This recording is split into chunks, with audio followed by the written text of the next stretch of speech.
পুরো দেশ শোকাহত।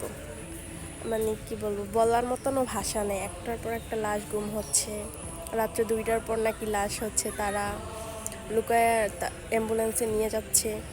মানে কোনো 6 দফা দাবি নিয়ে নাকি আজকে মাস্টার্ন কলেজ অ্যান্ড ঢাকা বিভিন্ন কলেজ থেকে নামা হয়েছে।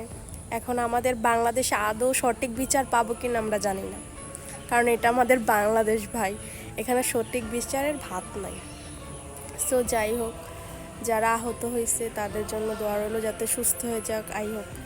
আর যারা নিহত হয়েছে, অনেক পরিবার তাদের সন্তান বা হচ্ছে যারাই নিহত হয়েছে অনেকেই শনাক্ত করতে পারে নাই। সো তাদের জন্য দোয়া রইল। এখন তাদের কালকে থেকে স্টিল নাও এত কিছু দেখতেছি, এখন তাদের কথা খালি মাথায় ভাসতেছে আর চোখে খালি ভাসতেছে যে কি হইলো, কিছু বলার ভাষা নাই। সো সবাই দোয়া করবে। অ্যান্ড আমাদের এটা বাংলাদেশ, এখানে বিচার হবে না ভাই।